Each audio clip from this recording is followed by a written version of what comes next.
আলীবর্দী খান ওইখানে ভুল করে বসলেন, ওনার কোনো ছেলে ছিল না। 1733 সালে সিরাজের জন্ম হয়, উনি হচ্ছে নাতি, আলীবর্দী খানের নাতি সিরাজের জন্ম হয়। সেখানে উনি ভাবলেন যে না, আমি আমার জন্মসূত্রে বাংলার নবাবিয়ানাটা আমার নাতিকেই দিয়ে যাব। রাজত্ব পাওয়ার পর সেই ছেলেটি মানে যে যোদ্ধা হিসেবে মানে ইনভিনসিবল, মানে ভীষণ ভালো তলোয়ার খেলায় পারদর্শী ছিলেন। ওনার শুধু এই যোদ্ধার স্কিলটাই হয়তো আলীবর্দী খান দেখেছিলেন। এই যে শাসক সিরাজ আর যোদ্ধা সিরাজ, এই দুজনের মধ্যে বিস্তর পার্থক্য। মির্জাফরকে যদি এই শাসনটা দিত তাহলে কি এই পরিণতিগুলো হতো না?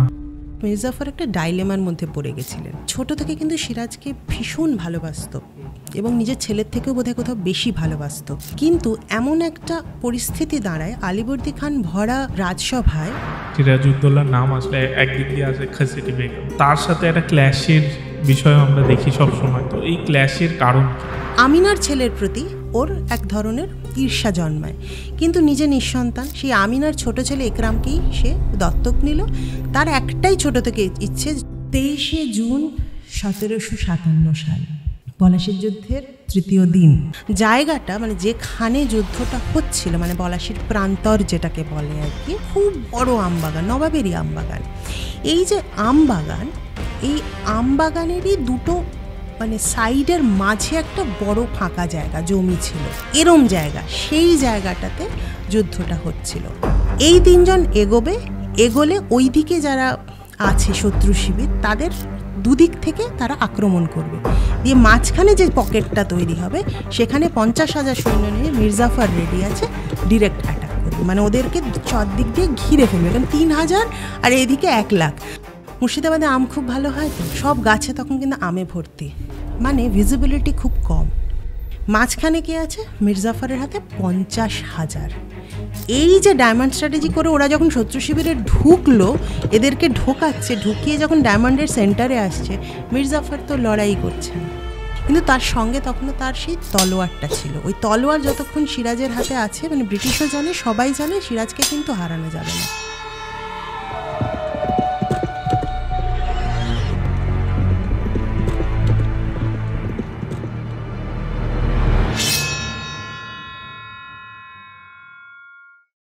আজকের পডকাস্টটি বাংলার শেষ নবাবকে নিয়ে। উনি কতটাই বা ভালো ছিলেন, কতটাই বা খারাপ ছিলেন? মির্জাফর কি আদেও বিশ্বাসঘাতকতা করেছিলেন, নাকি এর পেছনে ছিল আরও বড় ষড়যন্ত্র? পলাশির যুদ্ধ কিভাবে হয়েছিল, সেই সিচুয়েশনটা, এই সমস্ত বিষয়ে আজকে আমাদের সামনে তুলে ধরেছেন ঋতিকা ব্যানার্জি। ঋতিকাদি আমাদের সাথে অলরেডি 2টি পডকাস্ট করেছিলেন, কিন্তু সেই 2টি অন্য বিষয় নিয়ে। আজকের বিষয় ইতিহাস, আর ইতিহাসের বাংলার শেষ নবাবকে নিয়ে। বাংলার শেষ নবাবের জন্ম থেকে কিভাবে তার মৃত্যু হয়, তাছাড়াও অজানা অনেক ফ্যাক্ট নিয়ে আজকের পডকাস্ট। আর বলা ভালো, ঋতিকাদি সিরাজউদ্দৌলার পুরো জীবন নিয়ে একটা দারুণ রিসার্চ করেছে। সেই রিসার্চের বিষয়বস্তুগুলোই জানতে পারবেন আজকের পডকাস্টে। চলুন আজকের পডকাস্টটি শুরু করা যাক। Ritika Banerjee on UTS.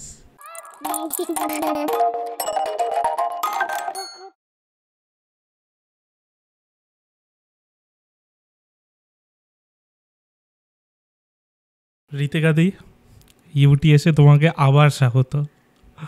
কেমন আছো? খুব ভালো আছি, আর তোমাদের এই এত সুন্দর স্টুডিও দেখে আমার খুব ভালো লাগছে। Thank you.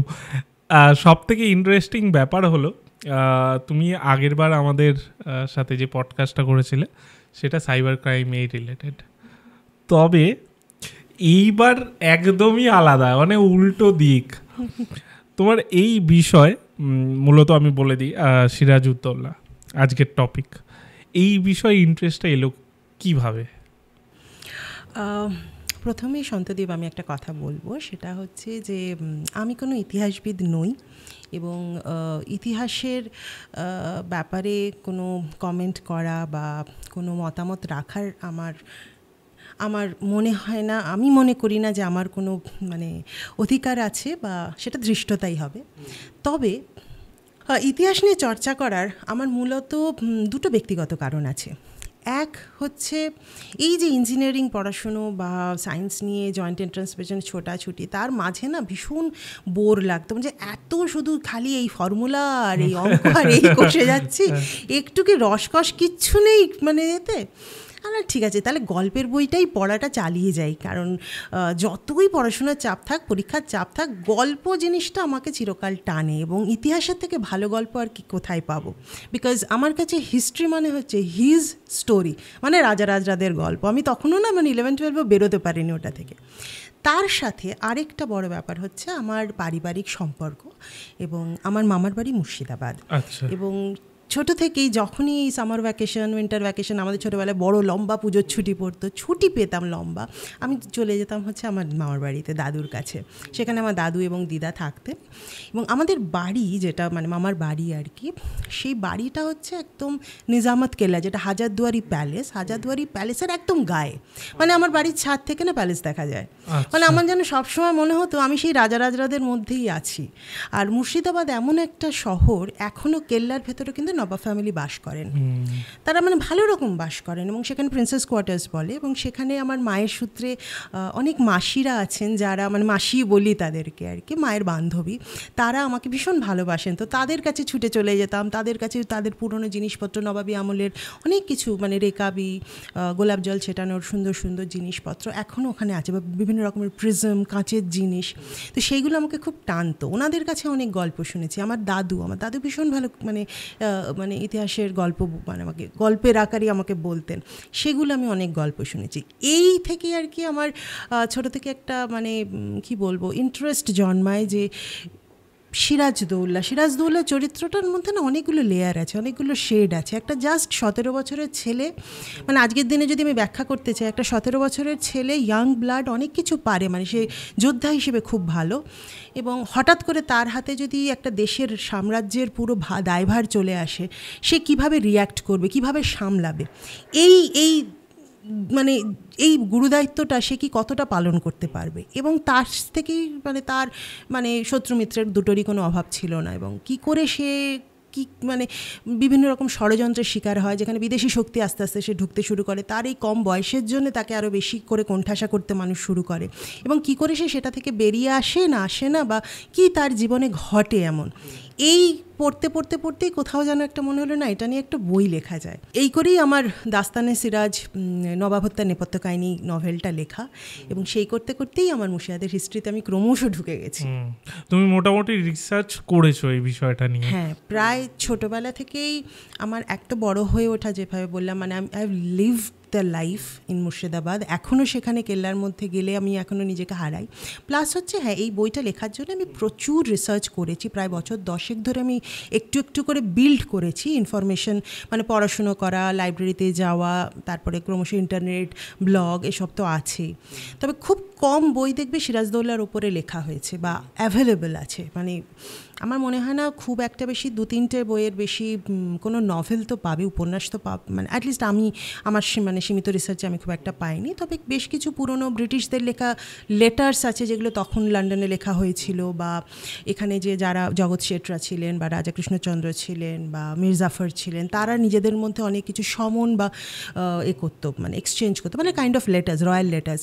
সেই লেটারের কিছু ইংলিশ তর্জমা কোথাও প্রিজার্ভ করে রাখা আছে, সেইগুলো সেই মিউজিয়ামে গিয়ে বা সেই লাইব্রেরিতে গিয়ে, নবাব লাইব্রেরি আছে মুর্শিদাবাদে, সেখানে গিয়ে বেশ কিছু আমি ঘন্টার পর ঘন্টা পড়াশুনো করেছি, এবং চেষ্টা করেছি যতটা অথেন্টিকভাবে বইটা লেখা যায়। তবে বইটার ক্ষেত্রে আমি বলবো ওটা mix of fact and fiction, মানে সব কিছু তো একটা মানে ইনফরমেশনের সুতো দিয়ে জোড়া যায়নি, কারণ মাঝখানে অনেকগুলো গ্যাপ আছে, অনেক রাজত্ব চেঞ্জ হয়েছে, পাওয়ার চেঞ্জ হয়েছে, সেই জায়গাগুলো আমি আমার কল্পনার মানে সহায়তায় জিনিসগুলোকে প্রকাশ করার আমি জোড়ার চেষ্টা করেছি।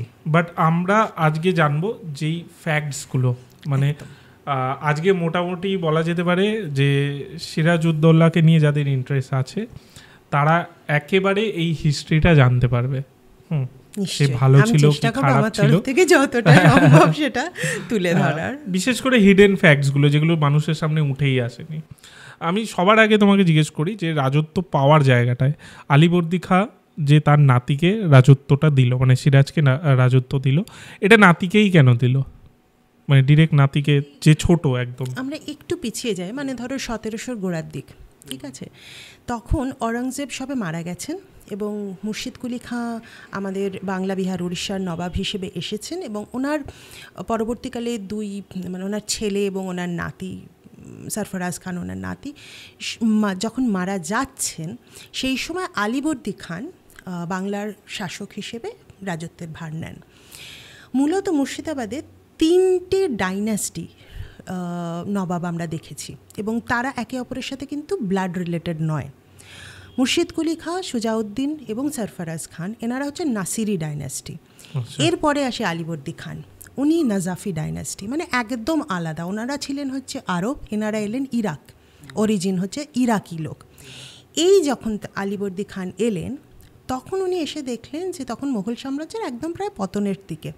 1717 সালে উনি যখন করছেন তখন দেখেন যে বাংলায় কিন্তু তখন একদম মানে ফসলে ভরে আছে, যেমন ফসল তেমনি treasury. This the richest province in Mughal India. Mughal ইন্ডিয়ারও তখন সুবে বাংলা বলে।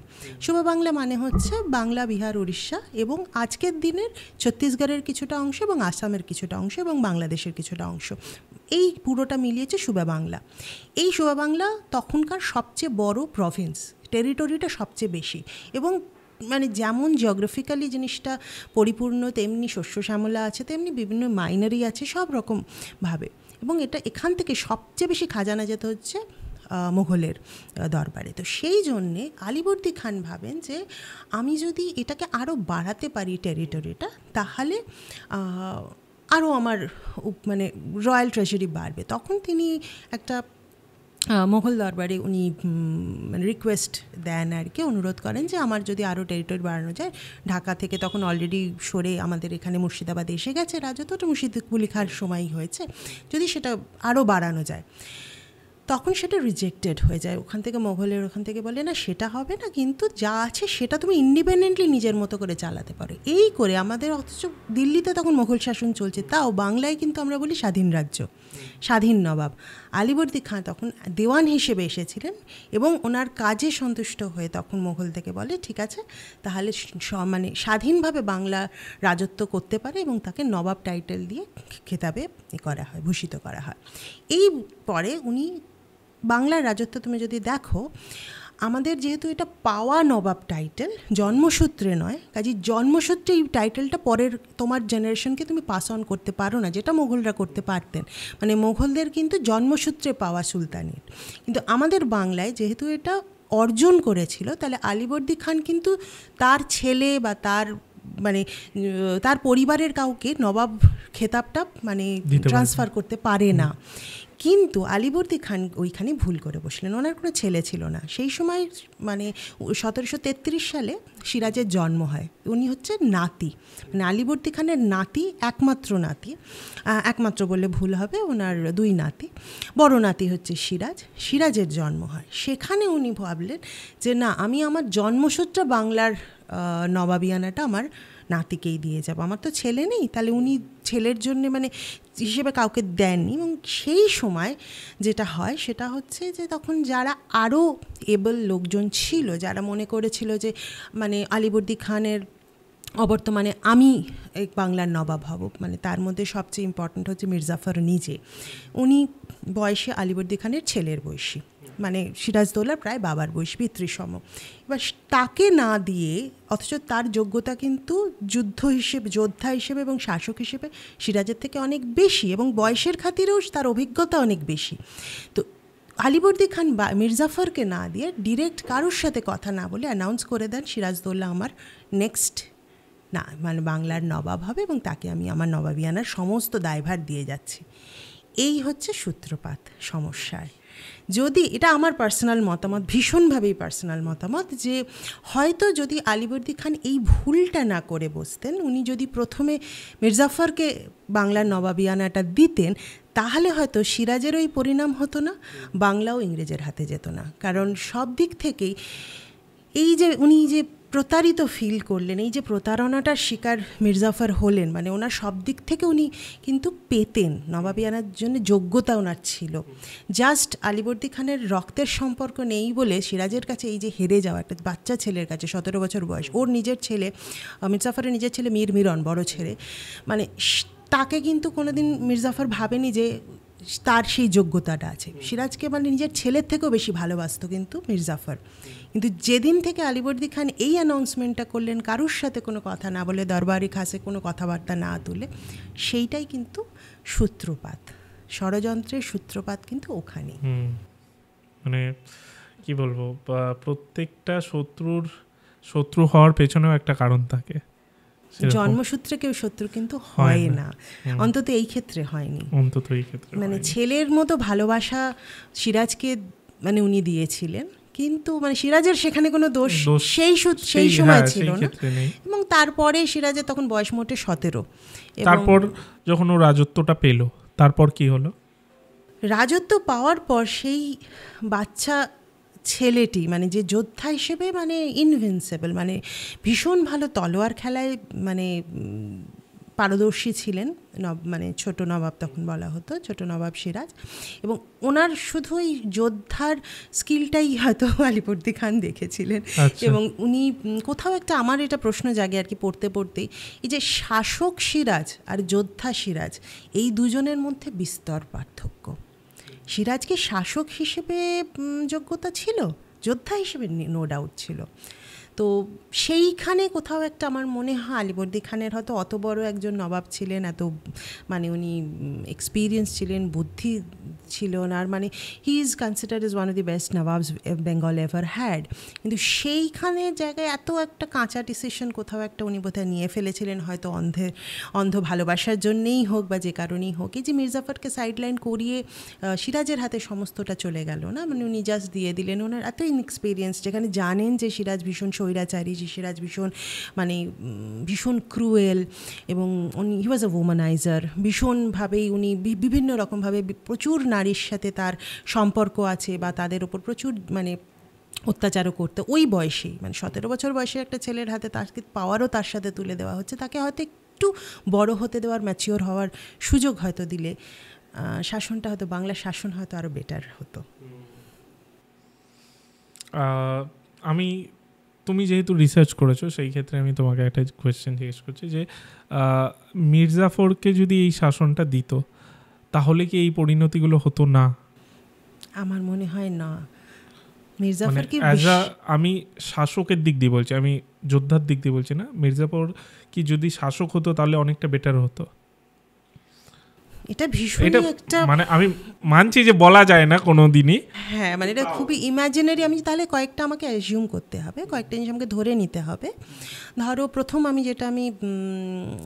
অ্যাজিউম করছি সেটা হচ্ছে যে আমার বাকি পরিস্থিতি একই হতো। মানে ব্রিটিশ ইস্ট ইন্ডিয়া কোম্পানি তখন তো আসছিল, নতুন নতুন সবে ঢুকছে বাংলায় যারা তখনকার যারা শেঠ ছিলেন তাদের সাথে ব্যবসার খাতিরে তারা সম্পর্ক তৈরি করতে এসেছিল, এবং তারপরে ধীরে ধীরে জিনিসটা রাজত্বতে চলে যায়, ব্যাপারটা একটু অন্যরকম হয়ে যায়। তো তখন ধরে নিচ্ছি রবার্ট ক্লাইভ এসেছে, ইস্ট ইন্ডিয়া কোম্পানি চেষ্টা করছে সেখানে বিজনেস করার, ট্রেড করার।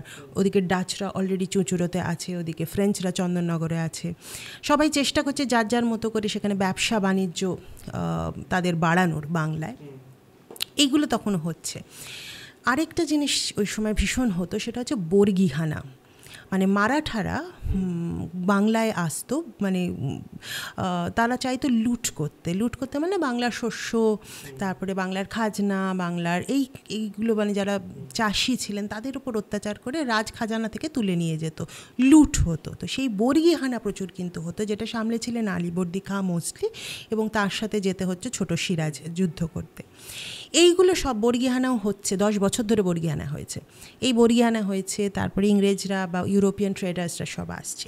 এইগুলো যদি হয়েছে ধরে নিয়ে, এমন অবস্থায় যদি শাসন আলীবর্দী খানের পর মির্জাফরের কাছে যেত, সিরাজদৌল্লা তার পিতৃসম মির্জাফরের কাছে যদি সেই ওনার আন্ডারে আরও কিছু বছর কাটাতে পারত এবং ট্রেনিংয়ের মধ্যে দিয়ে যেত, পারহ্যাপস আমার মনে হয় সেটা বেটারই হতো। মানে শাসক হিসেবে মির্জাফর কিন্তু সিরাজের থেকে অনেকটাই ভালো এবং এবল লিডার ছিলেন। মানে আলীবর্দী খানের যোগ্য উত্তরসূরি হতে পারতেন।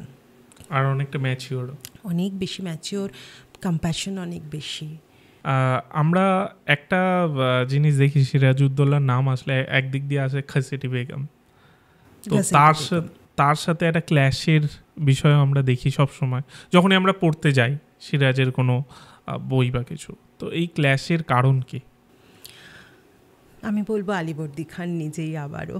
আচ্ছা, কেন? আলীবর্দী খানের 2 মেয়ে, ঘাসেটি বেগম আর আমিনা বেগম। ঘাসেটি বেগম বড় মেয়ে, আমিনা বেগম ছোট মেয়ে। আলীবর্দী খানের কোনো ছেলে ছিল না এবং সেই কারণেই আলীবর্দী খান কিন্তু কোনো উত্তরসূরি সেভাবে রেখে যেতে পারেননি সিরাজের আগে। কাজে সেইখানে গ্যাপটা তৈরি হয়। এবার ঘাসেটি বেগমের কোনো নিঃসন্তান, ওনার কোনো ছেলে ছিল না। আমিনার 2 ছেলে হয়, সিরাজদৌল্লা আর একরামউদ্দৌলা। সিরাজদৌল্লা আমিনার কাছেই বড় হয়। একরামউদ্দৌলাকে দত্তক নেয় ঘাসেটি বেগম এবং ঘাসেটি বেগম ছিলেন ভীষণ সুন্দরী এবং ওনার মানে বিবাহসূত্রে উনি ঢাকার নবাবের সাথে সংযুক্ত হন এবং সেখানে তামাম ঐশ্বর্যের উনি মালকিন, একা মালকিন। তিনি দিয়ে যেতে চেয়েছিলেন একরামউদ্দৌলাকে এবং একরামউদ্দৌলা ছোট থেকেই খুব অসুস্থ ছিল। মতিঝিল, মানে তুমি যদি মুর্শিদাবাদ গিয়ে থাকো দেখবে মুর্শিদাবাদের আজকের দিনে যেখানে কেল্লা, মানে নিজামত কেল্লা, সেখান থেকে কিছুটা দূরে মতিঝিল বলে একটা রাজপ্রাসাদ, এখন ভগ্নদশা। তো সেই মতিঝিল প্যালেসেই ছিল ঘাসেটি বেগমের থাকার জায়গা।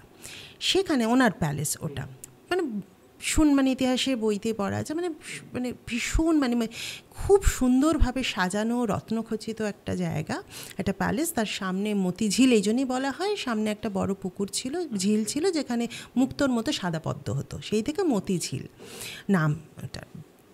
এই মতিঝিল প্যালেসে একরামউদ্দৌলাকে বড় করছে। ওনার ছোট থেকে আমিনা বেগমের ওপর ভীষণ উনি ঈর্ষান্বিত ছিলেন। উনি যেহেতু বড় মেয়ে, আলীবর্দীর বেশি প্রিয় হওয়ার চিরকালের ইচ্ছে ওনার ছিল, কিন্তু ভীষণ হিংসুটের স্বভাব ওনার। কোনোদিনই আমিনার জায়গা বাবার কাছে নিতে পারেনি। সেই থেকে আমিনার ছেলের প্রতি ওর এক ধরনের ঈর্ষা জন্মায়, কিন্তু নিজে নিঃসন্তান সেই আমিনার ছোট ছেলে একরামকেই সে দত্তক নিল। তার একটাই ছোট থেকে ইচ্ছে, ছোট থেকে সিরাজদৌল্লার বিরুদ্ধে তাকে বড় করবে, যাতে এই 2 ভাই বড় হয়ে লড়াই করে। কারণ উনি বুঝে গেছিলেন যে তো দুজনেরই যেহেতু ছেলে হয়েছে, একমাত্র আমিনার ছেলেই তার মানে সমস্ত রাজত্ব পাবে, তাহলে তার সমস্ত মানে ঘাসেটি বেগমের নিজস্ব সমস্ত কিছু তো তাহলে সিরাজের হাতে চলে যাচ্ছে, মানে আমিনার হাতে চলে যাচ্ছে, ওর কিছুই থাকবে না। তাহলে নিজেদের 2 ভাইকেই তাহলে সেই লড়াইয়ের মধ্যে রাখা যাবে। কিন্তু দুর্ভাগ্যবশত একরামউদ্দৌলা মারা যায় 11 বছর বয়সে এবং সেই মৃত্যুটা উনি একদম মেনে নিতে পারেননি। মতিঝিল প্যালেসেই ওর বডিটা ওখানেই মানে করা হয়, কবর দেওয়া হয় ওনার ঘরের সামনে। এবং সেদিন থেকে উনি মানে কি বলবো, প্রতিজ্ঞাই করেন যে আমি সিরাজের শেষ দেখে ছাড়বো, সিরাজের হাতে আমি মানে বাংলার রাজত্ব তুলতে দেবো না। এবং সেখান থেকে উনি আস্তে আস্তে মির্জাফরের সাথে, রায়দুর্লভের সাথে, ইয়ার লতিফ, এরকম করে আরও অনেকজনের সাথে ভেতরে ছক কষতে শুরু করেন এবং সেই ছকের আন্দাজ পেয়ে যায় রবার্ট ক্লাইভ, মানে ব্রিটিশরা। সেই গন্ধ পেয়ে তারা ক্রমশ ওটার সূত্রপাত আর কি ঢুকতে শুরু করে এবং দিয়ে আমরা তো জানি আলটিমেটলি 1757 সালে পলাশির যুদ্ধ। আর এই যে যেটা বলছি যে সিরাজের বিরুদ্ধে একটা ছক কষা হয়, এটা নাকি জগৎ শেঠের বাড়িতেই এই আতুর ঘরটা ছিল, মানে পুরো বিষয়টা। জগৎ শেঠ কে ছিলেন? জগৎ শেঠ বলে কিন্তু কেউ হয় না, এটা একটা গ্রুপ অফ শেঠ বা মার্চেন্টস যারা নবাবদের ফিনান্সার ছিল। মানে নবাবরা যে বিভিন্ন ব্যবসা করত ব্রিটিশদের সাথে বা ইউরোপিয়ান ট্রেডার্সদের সাথে, তার তো কারোর একটা ফাইন্যান্সিং লাগবে, সেই ফাইন্যান্সিংটা করতে হচ্ছে জগৎ শেঠরা। তো জগৎ Seth is a family, it's not a particular person. Next হচ্ছে এই যে জগৎ শেঠের ফ্যামিলি, এই শেঠসরা মাহতাব চাঁদ, এরকম 3-4 জনের নাম আমি মানে বলতে পারি, মানে যারা মোস্টলি সেই সময় বাংলায় মানে এই নবাবদের ফাইন্যান্সিং করতেন। মেহতাব চাঁদ, মাধব রায়, এরা বুঝতে পারেন, উমি চাঁদ, বুঝতে পারেন যে আমরা যাকে ফাইন্যান্স করছি, আলিবর্দী খান বুড়ো নবাব ওনাকে বলা হতো, বুড়ো নবাব মারা গেছেন, সিরাজ তখন ছোট নবাবই নবাবিয়ানা পেয়েছে। এমন সময় ওনারা বুঝতে পারেন আমি যাকে ফাইন্যান্স করছি সে কিন্তু আমারই গলা টিপতে বসেছে দুদিন পরে। আমি কি ঠিক জায়গায় টাকা দিচ্ছি? তার যদি হাতে টাকা দেওয়াটা আমি বন্ধ করে দিই, তার যদি ফাইন্যান্সিংটা আমি বন্ধ, কতদিন রাজত্ব টানবে? রাজস্ব তো আসতে হবে। যদি রাজ্যের কোনো উপার্জনই না হয়, বিজনেসই না হয়, তাহলে আমার রাজত্ব বাড়বে না, আস্তে আস্তে টাকার অভাবে এমনিই তার পাওয়ার কমে যাবে। তো তখন তাহলে তাদের যে শেঠদের যে ফ্যামিলি, কলকাতাতেও বেশ কিছু ছিলেন, আজিমগঞ্জে ছিলেন, তারা সবাই মোস্টলি গুজরাট আর রাজস্থানের লোক, হিন্দু ব্রাহ্মণ, তারা এসে একজোট হয়ে তখন ডিসাইড করে যে না, আমরা সিরাজকে কোনোভাবেই টাকা পয়সা দিয়ে সাহায্য করব না, অনুদান দেব না। এবং এই করেই তারা বিরোধিতা প্রথম শুরু করে। এই যে সমস্ত আলোচনা, এগুলো হচ্ছে জগৎ শেঠদের পারিবারিক বাড়ি, যেটা সেই বাড়ি হচ্ছে নিজামত কেল্লা, যেটা মুর্শিদাবাদের লালবাগ শহরে। তখন তো অ্যাকচুয়ালি হাজারদুয়ারি প্যালেস হয়নি, এটা হাজারদুয়ারি প্যালেস হওয়ার অনেক আগের ঘটনা। মানে তখন ওখানে হিরাঝিল বলে একটা প্যালেস ছিল, যেটা এই মুহূর্তে সম্পূর্ণভাবে গঙ্গার তলায় তলিয়ে গেছে, যেখানে সিরাজ বাস করতো, এবং ওটা সিরাজের রাজধানী বা রাজবাড়ি ছিল, প্যালেস ছিল। তো সেই হিরাঝিল প্যালেস আর এখানে ঘাসেটি বেগমের মতিঝিল প্যালেস আর কি, হিরাঝিল আর মতিঝিল মানে দুটো টুইন প্যালেস ছিল। তো এই হিরাঝিল প্যালেসের থেকে একটু দূরে 3-4 ক্রোশ দূরেই জগৎ শেঠের বাড়ি, সেখানেই এই আলোচনাগুলোর সূত্রপাত। আচ্ছা, আর এই যেমনি আমরা দেখলাম যে মির্জাফর একদিকে চায় না যে সিরাজ রাজত্ব পাক, আলটিমেটলি পেয়েছিল, এদিকে খাসেটি বেগমও চায় না। তো এদের দুজনের কোনো কানেকশন কি ছিল? কারণ অনেকে মানে যেটা কথায় বলে যে শত্রু বন্ধু, তো সেই দিক দিয়ে খানিকটা তাই। আমি যদি মির্জাফরের দিক দিয়ে মানে একটু ভাবি, মির্জাফর একটা ডাইলেমার মধ্যে পড়ে গেছিলেন। ছোট থেকে কিন্তু সিরাজকে ভীষণ ভালোবাসত, এবং নিজের ছেলের থেকেও বোধহয় কোথাও বেশি ভালোবাসত মির্জাফর সিরাজদৌল্লাকে। কিন্তু এমন একটা পরিস্থিতি দাঁড়ায়, আলিবর্দী খান ভরা রাজসভায়, উনি মন্ত্রী ছিলেন, তো বেসিক্যালি সেনাধ্যক্ষ ছিলেন এবং মন্ত্রীও ছিলেন, রাজমন্ত্রী ছিলেন, এবং তাকে অপমান করে ওইটুকু একটা বাচ্চা ছেলেকে মানে হঠাৎ করে কারোর সাথে কথা না বলে উনি রাজত্বটা দিয়ে দেন, এটা ওনার ভীষণ অপমানে লাগে, আঁতে ঘা যেটাকে বলি আমরা। এই অপমানটা উনি খুব একটা সহ্য করতে পারেননি, সেইখানে উনি একটা ডাইলেমায় পড়ে গেছেন। মানে ওনার প্রফেশনাল একটা এক্সপেকটেশনস ভার্সেস ওনার ইমোশনাল সাইড, এই প্রফেশন ভার্সেস ইমোশনের এই ডাইলেমাটার মধ্যে উনি পড়েন। এবং স্বাভাবিক কারণেই সবসময় আমাদের প্রফেশনাল দিকটা একটু হয়তো প্রায়োরিটি পেয়ে যায়, মানে ওনার ক্ষেত্রে অ্যাটলিস্ট তাই হয়েছিল। সেই ডাইলেমাটাকেই আরও বিষিয়ে দেয় হচ্ছে ঘাসেটি বেগম। কারণ উনি নিজে নিঃসন্তান, উনি কোনোভাবেই চান না সিরাজ এতটুকুও সম্পত্তি পাক, এবং সেই কারণেই ক্রমশ তাদের মধ্যে বন্ধুত্ব বাড়ে, এবং ধীরে ধীরে এই যে শত্রুর সংখ্যা ক্রমশ বাড়তে থাকে, এবং ভেতর থেকেই জিনিসটা শুরু হয়। এরকম নয় যে রবার্ট ক্লাইভ এসে বিষিয়েছে, বেশানোর গন্ধটা পেয়ে উনি সেটাকে আরও বেশি পচিয়ে দিয়েছেন। যেমনি সিরাজকে ভালো বলা হয়, সেমনি সিরাজকে খারাপও বলা হয় যে খুব নিষ্ঠুর ছিল। তো সেরকম কিছু এক্সাম্পল কি আছে, মানে তিনি এমন কিছু করেছে যার জন্য এই জিনিসটা বলা হয়? আছে তো অনেকই। একজনের কথা মনে পড়ে, মানে খুব খুব খারাপ লেগেছিল মানে যখন আমি তার ব্যাপারে পড়ি, জানতে পারি। ফৈজি বলে একটি বাইজি ছিলেন, লখনৌর বাইজি। তখনকার সময়ের উনি হাইয়েস্ট পেড বাইজি ছিলেন, এবং তার মতো সুন্দরী কোনো মহিলা অনেকে মানে লেখাতেই এরকম উল্লেখ আছে আর কি, মানে হার্ডলি কেউ ছিলেন। তো সিরাজ একবার কর্মসূত্রে মানে কাজের সূত্রেই লখনৌ গেছিলেন। সেই লখনৌর কোঠায় ফৈজিকে প্রথম দেখে, এবং সেখানে দেখেই উনি মানে ডিসাইড করেন যে পার্সোনাল বাইজি হিসেবে তাকে তার হিরাঝিলে নিয়ে আসবে, এবং সেখানে বাদী হিসেবে তাকে কিনে নিয়ে, প্রচুর টাকায় কিনে নিয়ে তাকে নিয়ে আসে। যখন নিয়ে আসে হিরাঝিলে আসার পর জানতে পারে ফৈজি হচ্ছে তার যে সেনাধ্যক্ষ মোহনলালের বোন। ছোটবেলা বিয়ে মানে বিক্রি হয়ে গেছিল সে আর কি। এবং মোহনলালের ওপর তার অন্ধবিশ্বাস। তার কিছুদিন পর ফৈজির সাথে প্রথম বাইজির সম্পর্ক, তারপর আস্তে আস্তে দুর্বলতা জন্মায় এবং তারপর থেকে অধিকারবোধ জন্মায় যে ফাইজি শুধু আমার বাইজি, আমার এন্টারটেনমেন্টের জন্য সে আছে, সব রকম, সে শারীরিক এন্টারটেনমেন্টই হোক বা অন্য। আস্তে আস্তে ফাইজির সম্পর্ক বাঁধতে থাকে একটি সৈনিকের উপর যে মোহনলালের ক্যাডারে ছিল, এবং এই কথাটা যেদিন সিরাজ জানতে পারে ভীষণভাবেই, সে অবশ্যই নবাবের সাথে যার সম্পর্ক, সে যদি একটা সামান্য কর্মচারীর সাথে, সেনার সাথে তার সম্পর্ক তৈরি হয়, লজ্জারও ব্যাপার, মুখও দেখানো যাবে না। ফাইজির সাথে সে এই কথাটা ভীষণভাবেই খুব নিষ্ঠুরভাবে সে জিনিসটা এক্সপ্রেস করে, এবং ফৈজি মুখের ওপর নবাবকে রিফিউজ করে।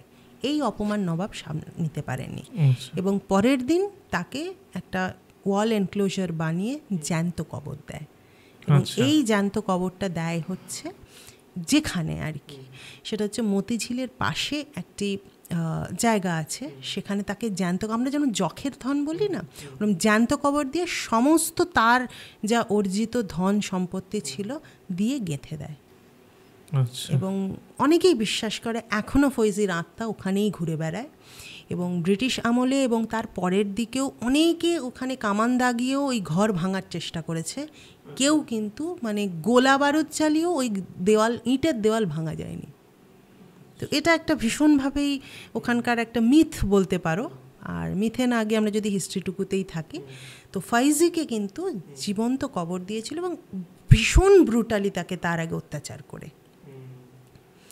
এটা হচ্ছে জাস্ট একটা এক্সাম্পল। এরকম তারা সুন্দরী বলে আরেকজন ছিলেন, যিনি হিন্দু বিধবা, তার ওপরও ভীষণভাবেই অত্যাচার করার চেষ্টা করেন, কিন্তু নাটোরের রানী ভবানীর জন্যে সেটা সম্ভব হয়েছিল। উনি মানে তারা সুন্দরীকে বাঁচিয়ে, সিরাজের থেকে বাঁচিয়ে আলাদা করে নিতে পেরেছিলেন, কিন্তু তারা সুন্দরীর সাথেও তার বিশাল মানে খুব ব্রুটাল টর্চার করার চেষ্টা করেছিলেন, হয়েছিল। এরকম আরও অনেক নাম আছে, বাট আমার মনে হয় এই দুটোই আমার মনে পড়ছে এখন। মানে এই জিনিসগুলো খুবই ব্রুটাল বিষয়বস্তু, কারণ একজনকে জ্যান্ত কবর দেওয়া ওই রকম টর্চার, ওরকম লেভেলের। এবার আমরা আসি পলাশির যুদ্ধর দিকে, কারণ আমরা মোটামুটি ইন্টারনাল পলিটিক্সটা অনেকটাই জানলাম, মানে আশা করছি প্রায় পুরোটাই জানলাম, যাই না তুমি বলতে পারবে ভালো, পুরো মোটামুটি পুরোটাই এটাই ছিল ইন্টারনাল পলিটিক্স সিরাজের বিরুদ্ধে। এবার এদিক দিয়ে আর একটা ফোর্স আসছে, যেটা হচ্ছে রবার্ট ক্লাইভের। তো সে কেন চাইছে সেটা তো সবাই জানে, পুরো বাংলা দখল নেবে, তাই সে কিভাবে এন্টার করলো? তুমি যদি একটু পিছিয়ে যাও ইতিহাসে, দেখবে 1700 গোড়ার দিকেই, মানে ব্রিটিশদেরও আগে ডাচ, তাদের আগে ফ্রেঞ্চ, এরা জাহাজ নিয়ে এসেছিল বাংলায় ব্যবসা করবে বলে। চুচুড়োয় ডাচ ফোর্ট আছে, ফোর্ট গুস্তাভস, ওখানে ওরা ঘাঁটি গাড়ে। তার একটু দূরে তখন ফরাসডাঙ্গা নাম হয়েছিল, ফ্রেঞ্চরা চন্দননগর, আজকের চন্দননগরে ফ্রেঞ্চরা ঘাঁটি গাড়ে। সেই ওরা ফোর্ট বলতো, বিকজ ওই ফোর্টের মধ্যেই তারা থাকতো, দুর্গের মধ্যেই তারা থাকতো, তাদের জনজীবন ওখানেই ছিল, এবং ফোর্টের বাইরে তারা ব্যবসা করতো। ফোর্ট অরল্যান্ডস, সেটা হচ্ছে চন্দননগরে বা ফরাসডাঙ্গায়। এই দুটো ঘাঁটি ছিল গঙ্গার এই পারে, মানে হুগলির নদীর উত্তর দিকে। ব্রিটিশরা লাস্ট ঢোকে এদের তিনজনের মধ্যে, সে এসে দেখে অলরেডি ডাচ এবং মানে ফ্রেঞ্চরা মানে ভালো রকম ব্যবসা মানে সেজে বসে আছে, এবং নবাবদের সঙ্গে তাদের খুব ভালো সম্পর্ক। নিজে কি করে ঢুকবে, নিউ মার্কেট এন্ট্রি, রাইট? তো কম্পিটিশন খুব হাই, মানে আজকের দিনে যদি আমি ব্যাখ্যা করি, বেসিক্যালি আমি একটা নতুন মার্কেটে ঢুকেছি, নতুন জিওগ্রাফিতে নতুন জিনিস নিয়ে এসেছি, the market competition is very high. So how do I penetrate the market, how do I increase my customer base? তখন উনি অ্যানালাইজ করে রবার্ট ক্লাইভ দেখেন যে গঙ্গার ওই দিকে উনি মানে মানে ওনার তো তখন সৈন্য নেই, ওনার তো জাহাজ, মানে এমপ্লয়ি নিয়ে এসেছেন, ওখানে উনি কিন্তু গোড়াপত্তন করতে পারবেন না। তখন উনি দেখেন যে না, গঙ্গার যদি আমি এই পারে চলে আসি, একটু দূরে, আমি এখানে নিজের একটা বেস বানাতে পারি। সেই হচ্ছে ফোর্ট উইলিয়ামের শুরু। উনি ফোর্ট উইলিয়াম তৈরি করেন, এবং আস্তে আস্তে ওটা কিন্তু প্রথমে ওয়্যারহাউস ছিল, সেই ওয়্যারহাউস হিসেবেই তৈরি হয়। এবং আজকের দিনে যেটা ডালহাউসি স্কোয়ারের ওখানে পুরো জায়গাটা জুড়েই অ্যাকচুয়ালি ফোর্ট উইলিয়াম হয়েছিল, ওয়্যারহাউস তৈরি হয়েছে, আর বিভিন্ন ওদের ভেতরে একটা চার্চও উনি বানিয়েছিলেন। ওটা এইখানে ওনার জিনিস মজুত করতে শুরু করেন। কাছেই হচ্ছে খিদিরপুর ডক, আর তখন বজবজ ডক কিন্তু জাহাজ আসতো। এই দুটো জায়গায় ওনার জাহাজ আসতে শুরু করে, জিনিসপত্র শুরু হয়। তখন কিন্তু আলীবর্দী খান শাসনে আছেন এবং সিরাজ তখন শুধু সহযোদ্ধা, শাসক নয়। উনি আস্তে আস্তে নবাবের সাথে নেগোসিয়েশনে ঢুকতে শুরু করেন, কিন্তু নবাব আলীবর্দী খাঁ খুব একটা ব্রিটিশদের তখন কিন্তু সাপোর্ট করেননি, এবং সেইটা উনি ভালোভাবে মানে রবার্ট ক্লাইভের ডেফিনেটলি ভালো লাগেনি। তাহলে উনি তখন ছক কষে বলেন যে না, তাহলে আগে আমাকে ডাচ আর ফ্রেঞ্চদের সরাতে হবে, তারপর আমি সেখান দিয়ে নিজের রাস্তা বানিয়ে ঢুকবো। এই করে তারা ডাচ এবং ফ্রেঞ্চ মার্চেন্টদের সাথে বিভিন্ন রকম ছক টক কষে মানে ষড়যন্ত্র করে মানে প্রফেশনালি ওদেরকে সাইড করা হয় এবং ওদেরকে মোটামুটি দেশ থেকে বার করে দেওয়া হয়, এবং একচ্ছত্র হিসেবে ব্রিটিশরা সেখানে নিজেদের মানে গোড়াপত্তন শুরু করে ফোর্ট উইলিয়াম। এমন সময় 1756 সালে সিরাজদৌল্লা হঠাৎ করে ফোর্ট উইলিয়াম অ্যাটাক করে। না, অ্যাটাক করে মানে সে ভয়ঙ্করভাবে অ্যাটাক করে। তখন কিন্তু ফোর্ট উইলিয়ামে সামান্য কিছু সেপাই থাকতো, কিন্তু বেশিরভাগই কিন্তু নর্মাল এমপ্লয়ি, যারা গ্যারিসন বা ওয়্যার হাউসের মানে কাজ করে, তার সিকিউরিটি, তার ম্যানেজমেন্ট এইগুলো দেখে। মানে তারা কিন্তু ঠিক সৈনিক নয় সে অর্থে, সেরম অবস্থা, মানে তাদের আর্মসও নেই সেভাবে। সিরাজদৌল্লা দুম করে এসে এই যে অ্যাটাকটা করে, তাতে ফোর্ট উইলিয়ামে কী হয়, একটা ভয়ঙ্কর রকমের পাপই বলবো উনি করে ফেলেন, জ্ঞানত বা অজ্ঞানত। এই অ্যাটাক করার ফলে একটা ছোট্ট ঘরে, প্রিজন বলে সেটাকে, প্রিজনই বলবো, একটা ছোট্ট ঘরে যেখানে কোনো মানে দেওয়ালের উঁচু কোনো একটা ছোট জানলা ছাড়া আর কিচ্ছু নেই, সারা রাত 400 জনকে বন্দি করে রাখেন। অজস্র লোককে ওইটুকু জায়গায় যদি বন্দি করে রাখা সারা রাত, মানুষ মানে দম বন্ধ করে মারা যায়। এই যে তাদেরকে রাখা, তাদের তো কোনো অন্যায় ছিল না। তো আপনি যদি দেখো তুমি হলওয়েল বলে একজন ছিলেন যিনি এটা সাস্টেন করেন। টোটাল 11 জন মতো পরের দিন সকালবেলা যখন ওই মানে প্রিজনের দরজা খোলা হয়, দেখা যায় যে 11 জন মতো বেঁচে, তারাও প্রায় ডেলিউশনাল স্টেটে আছে, মানে প্রায় নর্মাল কেউ অবস্থায় নেই, তাদের ম্যাক্সিমাম লোককে বাঁচানো যায়নি, শুধু হলওয়েল ছাড়া। তো ওই হলওয়েল পরে ওনার ব্যাখ্যাতেই পাওয়া, মানে পুরো ডিটেলসটা পাওয়া গেছে, এবং উনি একটা চিঠি লিখেছিলেন যে সিরাজকে এটা ইচ্ছাকৃত এতগুলো মানুষকে এভাবে মেরে ফেললো, নাকি এটা কোনো মানে চেতাবনী ছিল আর কি, কোনো ওয়ার্নিং বা থ্রেট ছিল যে ব্রিটিশ যদি তুমি আমার কাছে আমার রাজত্বের দিকে চোখ দিয়ে তাকাও, আমি তোমার কী অবস্থা করতে পারি। সো এই যে থ্রেটটা এলো, রবার্ট ক্লাইভ তখন বললেন যে আমার আর এখানে মানে ব্যবসা বাণিজ্য আমার উদ্দেশ্য নয়, আমি এই রাজত্বের ভাগ চাই। এইখান থেকেই রবার্ট ক্লাইভের কিন্তু এবার উনি বললেন যে না, আমি এইভাবে আর ব্যবসার দিকে শুধু আমি না, আমার সিরাজকে চাই, সিরাজকে সরাতে হবে, সিরাজের মাসনাদ আমার চাই। তো মুর্শিদাবাদের মাসনাদ হচ্ছে আমার টার্গেট।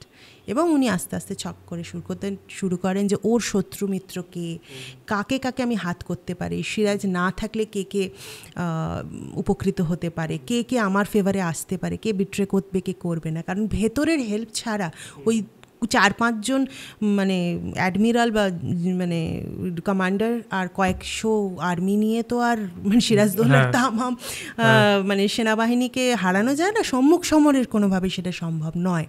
তাহলে জিনিসটা আমাকে স্ট্র্যাটেজিক্যালি জিততে হবে, তাহলে কাকে কাকে আমি আমার তরফে পেতে পারি, সেই খোঁজ শুরু করেন। আচ্ছা, তারপর এই খোঁজগুলো পায় যে এরা ওর পেছনে শত্রু হয়ে বসে কে কে হতে পারে।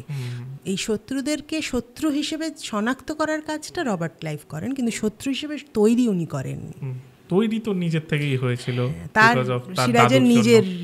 সিরাজ এবং আলীবর্দী খান নিজেদের ভুলেই কিন্তু শত্রুর জন্ম হয়েছিল, নয় হয়তো এই বিষয়টা হতোই না।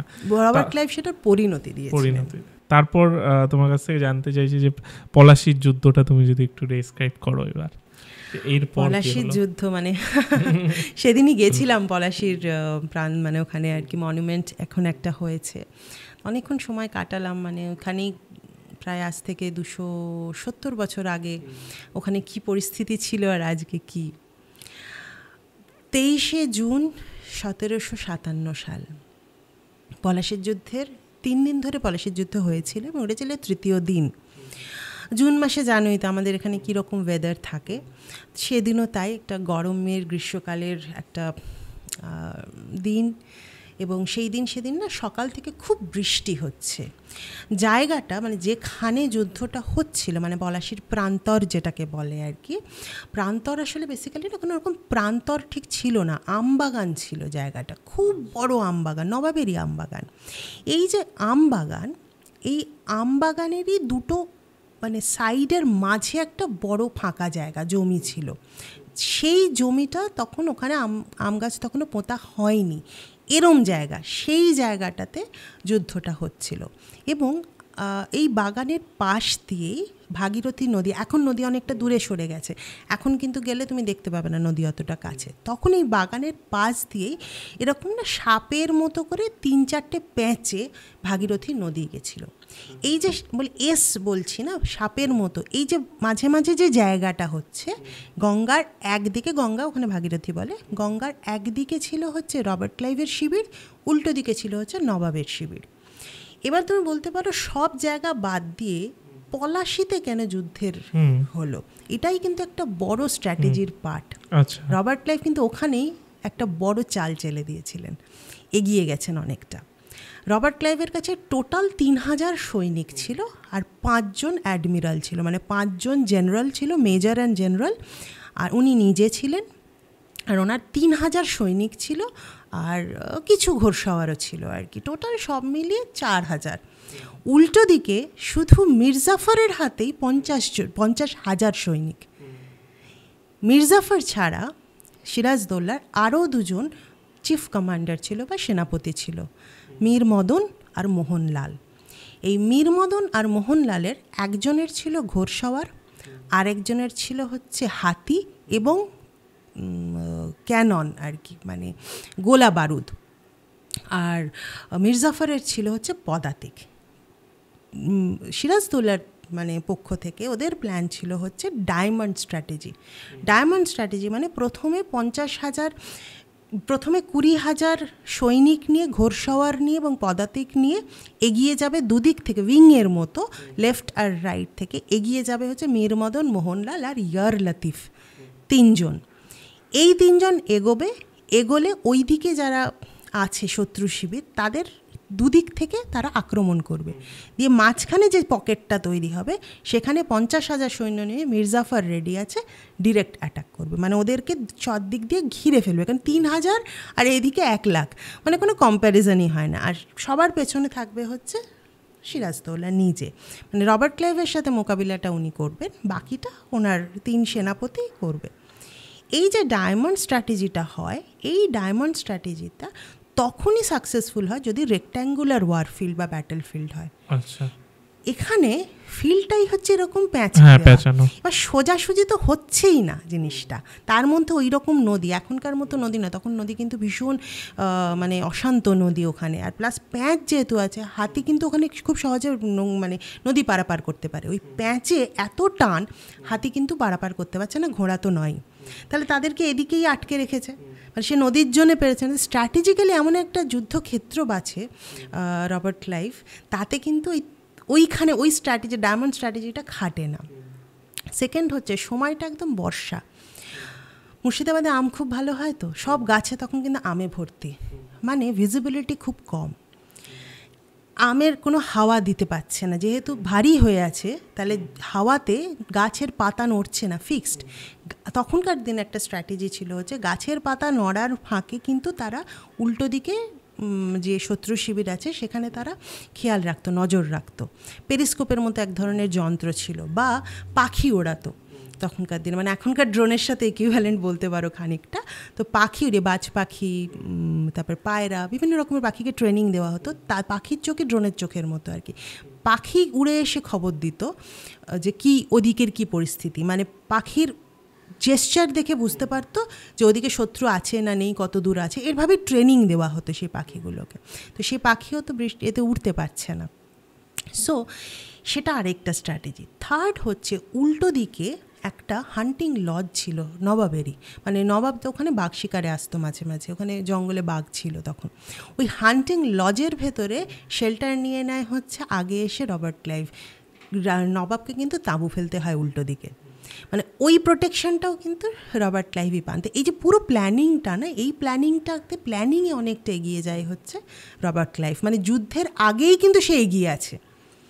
তাহলে টোটাল ওনার কাছে সবচেয়ে বড় প্রতিবন্ধকতা হচ্ছে অত হাজার হাজার সিপাহীকে 3000 লোক দিয়ে ডিফেন্ড করা। এর মধ্যে অলরেডি হাত করে বসে আছেন কিন্তু ইয়ার লতিফকে আর মির্জাফরকে। মানে যুদ্ধ যখন শুরু হয়েছে, ডায়মন্ড স্ট্র্যাটেজিতে মীরমদন আর মোহনলাল দুদিক দিয়ে অলরেডি অ্যাটাক শুরু করেছে, অ্যাটাক তুলেছে। ইয়ার লতিফ বসে আছে, ইয়ার লতিফ কিন্তু অ্যাটাকটায় পার্টিসিপেট করলো না। তাহলে একটা দিক অলরেডি হিসেবের থেকে বসে গেল। তাহলে দুটো এনাফ, 3000কে 20,000 সেনায় এমনি সেপাই যথেষ্ট। মাঝখানে কে আছে? মির্জাফরের হাতে 50,000। এই যে ডায়মন্ড স্ট্র্যাটেজি করে ওরা যখন শত্রু শিবিরে ঢুকলো, এদেরকে ঢোকাচ্ছে, ঢুকিয়ে যখন ডায়মন্ডের সেন্টারে আসছে, মির্জাফর তো লড়াই করছে না। তার মানে কী হলো? বেসিক্যালি ওরা একা হয়ে ঢুকে গেল শত্রু শিবিরের লোককে আমি সেন্টারে নিয়ে চলে এলাম নবাবের কাছাকাছি। মানে পুরোটাই কিন্তু ইনফিল্ট্রেশন। লড়াইটার কতটুকু থাকলো? তো নবাব তখন প্রায় একা। নবাবের লড়াই করার মতো তখন ওনার প্রোটেকশন ছাড়া তেমন কিছু নেই। তাঁবুর কাছে যুদ্ধটা চলে এসেছে, তখন তাকে পালানো ছাড়া তার তো আর উপায় নেই। তো ওদের উদ্দেশ্য ছিল হচ্ছে নবাবকে ওখানেই হত্যা করা, বা যদি নবাবকে হত্যা নাও করা যায় তাকে এমনভাবে কোণঠাসা করা সে যুদ্ধক্ষেত্র থেকে পালিয়ে যাবে, এবং পালিয়ে গেলে অবধারিত তার গর্দান যায়। তখনকার নিয়মে যুদ্ধ থেকে তুমি পালাতে পারো না রাজা হয়ে। তো আলটিমেটলি তাকে বাধ্য করা হয় পালাতে, এবং মীরমদন মোহনলাল দুজনেই ওখানেই মারা যায়, যুদ্ধেই মারা যায়। এবং ওদের দুজনের মৃত্যুতে বুঝতে পারে যে না, মানে মির্জাফর তো আমার হয়ে তখন লড়ছে না। তখন জানতে পারে যে মির্জাফর কিন্তু আমার হয়ে লড়াইটা লড়ছে না, আমি একা। মীরমদনও নেই, মোহনলালও নেই, মির্জাফর আর ইয়ার লতিফ আমার বিরুদ্ধে লড়াই করছে। আমার আর জেতার কোনো উপায় নেই, আমাকে পালাতেই হবে। যদি পালিয়ে বাঁচতে পারি দেখব। ওদিকে লুৎফা তার ছোট্ট মেয়েকে নিয়ে মানে মুর্শিদাবাদের প্যালেসে মানে হিরাজিলে একা আছে, এবং বুঝতেই পারছে যে মানে তার অবর্তমানে তার স্ত্রী কন্যার কী পরিণতি হতে পারে। এবং সেই যে এতেই রাত্রির বেলা ঘোড়ায় করে পালিয়ে যায়। এবং সেই যে যুদ্ধ থেকে পালিয়ে গেলেন সিরাজ, তারপরে তাকে বিভিন্ন জায়গায় পালিয়ে অনেক দিন চেষ্টা করেছেন। রাজমহলে গেছিলেন, একটা কুয়োর মধ্যে লুকিয়েছিলেন, অনেক কিছু ঘটনা ঘটে। আমরা আসবো, সেটা নিয়ে গল্প করব। তারপরে সিরাজের কি হয়, ওইভাবে সিরাজকে পালিয়ে যেতে হয় রাতের অন্ধকারে। 23শে জুন 1757। আচ্ছা, তারপর তার ওয়াইফ আর মেয়ে, হ্যাঁ, মেয়ের কি হয়? মানে যেটা তুমি বললে না যে কি হয়, মানে কি হয় ইন দ্য সেন্স তাদের কি মেরে দেওয়া হয় না, এই সেন্সে বলছি যে তারা কি হলো, তাদের কি হলো? সিরাজের 3জন স্ত্রী ছিলেন। প্রথমজন 1 বছরের মধ্যে মারা যান, বিয়ের মানে এর আগেই, পলাশী যুদ্ধের আগেই। দ্বিতীয় স্ত্রী লুৎফান্নিসা বেগম। তৃতীয় স্ত্রীর সাথে সে বিয়ে হওয়ার আগেই পলাশীর যুদ্ধ থেকে উনি পালিয়ে যান। কাজেই সেটা বিয়ে ঠিক হয়েছে, মানে নিকাহ হয়নি বললেই ঠিক হবে। কোথাও কোথাও বলা, মানে আমি যখন পড়াশুনো করছি কোনো কোনো বইয়ে স্ত্রী হিসেবে উল্লেখ আছে, কিন্তু নিকার উল্লেখ আমি পাইনি। এবার ধরে নিচ্ছি মানে হয়তো হয়নি। তো ওনার স্ত্রী বলতে মানে প্রধান স্ত্রী হিসেবে লুৎফাকেই বলা হয় সমস্ত জায়গায়। তো এই যে লুৎফান্নেসা, ওরই একটি কন্যা সন্তান ছিল, নাম কুৎসিয়া, একদম ছোট বাচ্চা মেয়ে।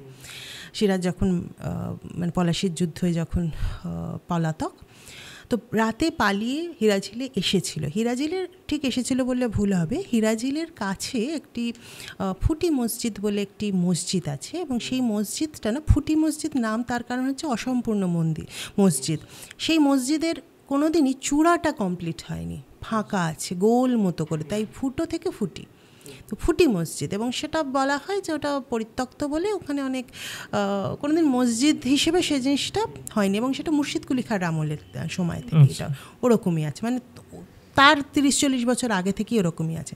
পরিত্যক্ত মন্দিরে গিয়ে প্রথম আশ্রয় নেয় পলাতক সিরাজ। সেখানে দেখা করতে আসে রাতের অন্ধকারে লুৎফা তার ছোট্ট মেয়েকে নিয়ে, এবং সারা রাত সেখানে তারা কাটায়।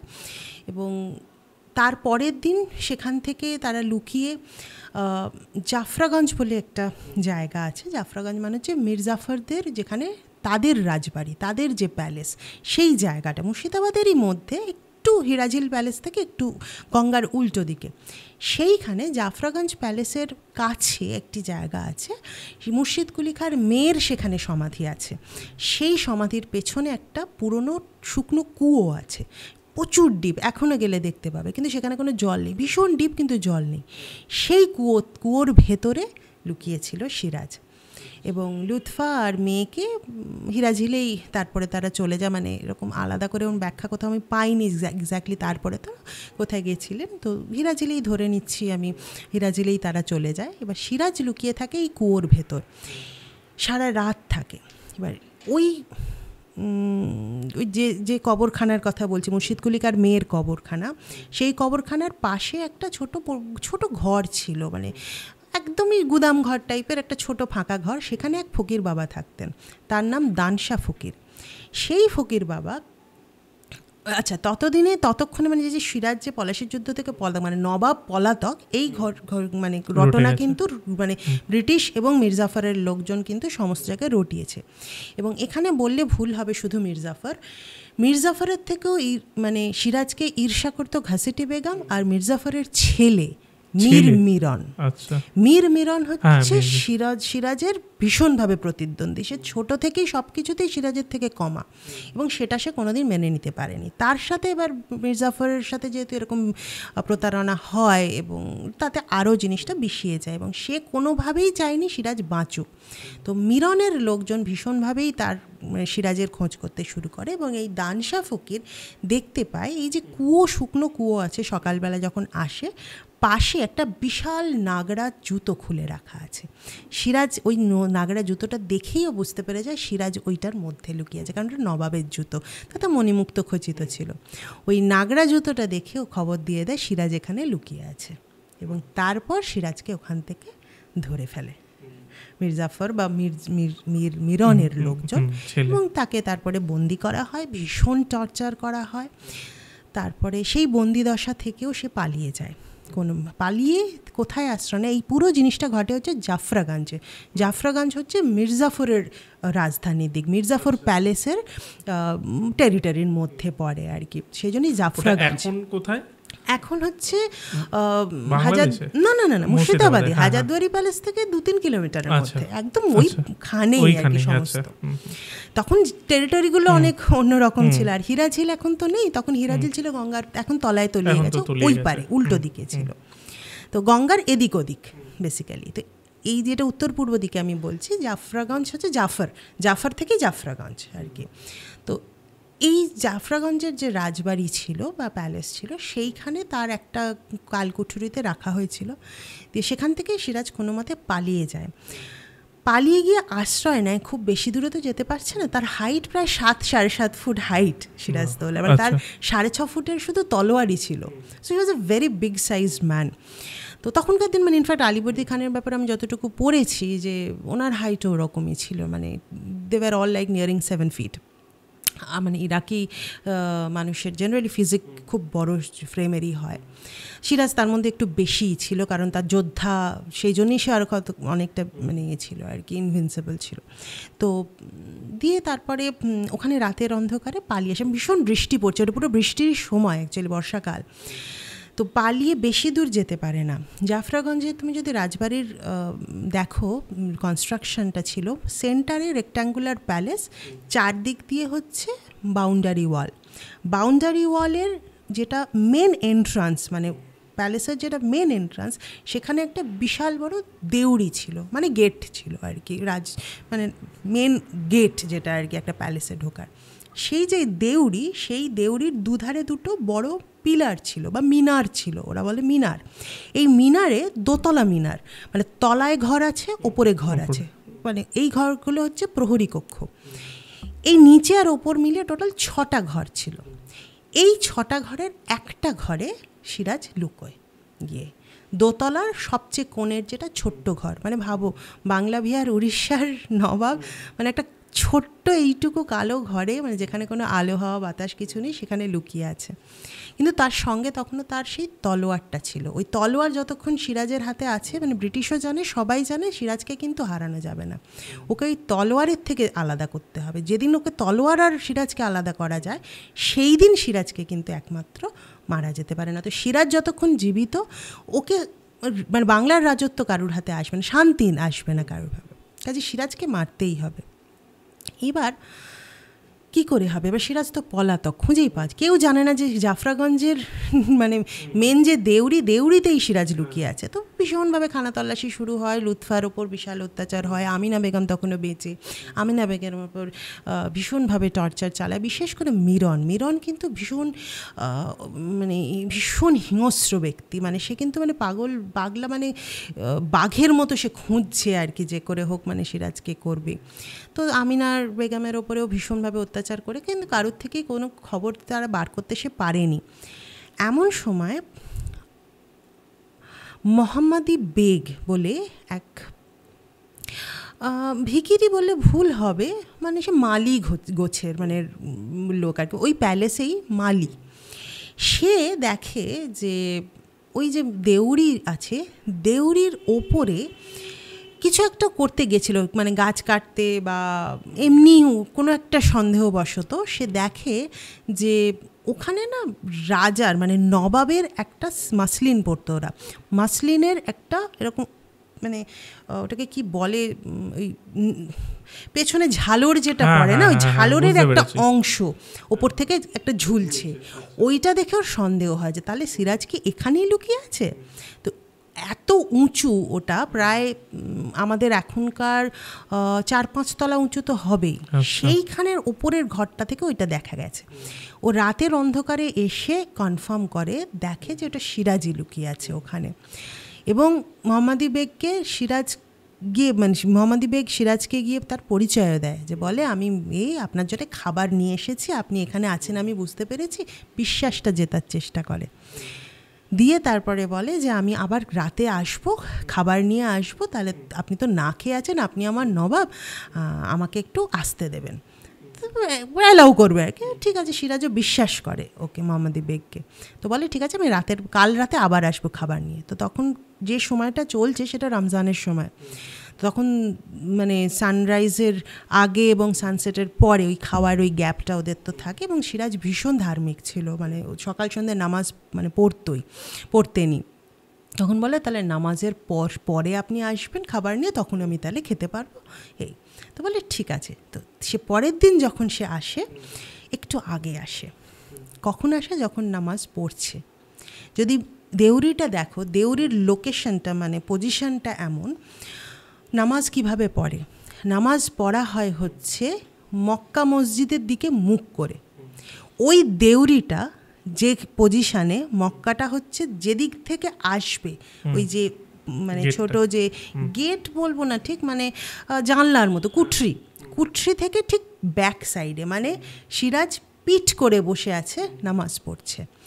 পেছন থেকে এসে মোহাম্মদী বেগ তাকে ছুরি মারে।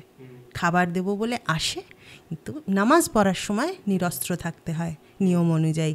তার থেকে অনেক দূরে রাখা আছে মাটিতে হচ্ছে তার তলোয়ার, একমাত্র ওটাই সময়। এই পুরো চক্রান্তটা কিন্তু মোহাম্মদী বেগ করে মিরনের সাথে। মীর জাফর কিন্তু কোনোদিন সিরাজকে মারতে চায়নি। তাহলে আমরা কি বলতে পারি যে মীর জাফর কি বেঈমানি করেছিল? এইটা আমার কাছে একটা খুব বড় প্রশ্ন, যে মীর জাফরকে আমরা চোখ বুজে যদি আমরা কোনো বেঈমান শব্দটা শুনি, আজও কিন্তু যে কোনো বাঙালি প্রথম নাম বলবে মীর জাফর। কিন্তু আদেও কি মীর জাফর বেঈমানি করেছিল? পলাশির যুদ্ধতেও যদি আমি দেখি একটু ফিরে গিয়ে, সে কিন্তু তার 50,000 সৈন্যকে লড়তে বারণ করেছে। সিরাজের বিরুদ্ধে কিন্তু যায়নি, সে লড়েনি, তার কাজটা সে করে। চাইতো ওখানে কিন্তু সিরাজকে মেরে দিতে পারত। হ্যাঁ, সে কিন্তু মারেনি, সে তার কাজটা করেনি, যেহেতু তার সাথে একটা ইমোশন জড়িয়ে আছে তার জন্য। এবং মিরন সেটা বুঝতে পেরেছিল যে বাবা কোনোদিন কিন্তু সিরাজকে মারবে না বা মারতে দেবে না, তাহলে বাবার অমতে আমাকে করতে হবে বা বাবার জ্ঞানের বাইরে করতে হবে। এবং মিরন যখন সিরাজকে এইভাবে 8 টুকরো করে মারে, 8 টুকরো করে সিরাজের বডিকে যখন 8টা টুকরে ভাগ করে সিরাজের একটা সাদা রঙের হাতি ছিল, খুব প্রিয় হাতি। সেই হাতির হাওদায় সেই 8 টুকরো বসিয়ে কাটা অংশ গোটা মুর্শিদাবাদ মানে পুরো প্যালেসের মধ্যে শহরে ঘুরিয়েছিল মানে সিরাজের বডি। এবং এই যে পৈশাচিক আনন্দ, সেইটা কিন্তু মীর জাফর কোনোদিন ইমোশনালি জিনিসটা মেনে নিতে পারেনি। আচ্ছা, পুরোটাই ঘটায় মীর মিরন। মারা যাওয়ার পর মানে এই জায়গাটা একটু অন্যরকম পুরো ঘটনার এন্ডিংটা, বাট যেহেতু এটা ইতিহাস, রিয়েল ফ্যাক্ট, আমাদের এই জিনিসগুলো তো অবশ্যই মেনে নিতে হবে। বাট এই যে মারা গেল সিরাজ, তারপর কি হলো? এরপরে যেটা হয় সেটা হচ্ছে বাংলায় শেষ স্বাধীন নবাব হিসেবে রয়ে যান সিরাজদৌল্লা, এবং সেখানেই স্বাধীন নবাবের রাজত্ব শেষ হয় বাংলায়। এরপরেই যেটা হয় সেটা হচ্ছে ব্রিটিশের হাতে চলে যায় বাংলার শাসন, এবং প্রথম জেনারেল হন হচ্ছে রবার্ট ক্লাইভ নিজে। তারও অনেক গল্প আছে, উনি কেন এবং অন্য কেউ কেন নয়, সেখানেও অনেক ফাউল প্লেস ওয়্যার দেয়ার।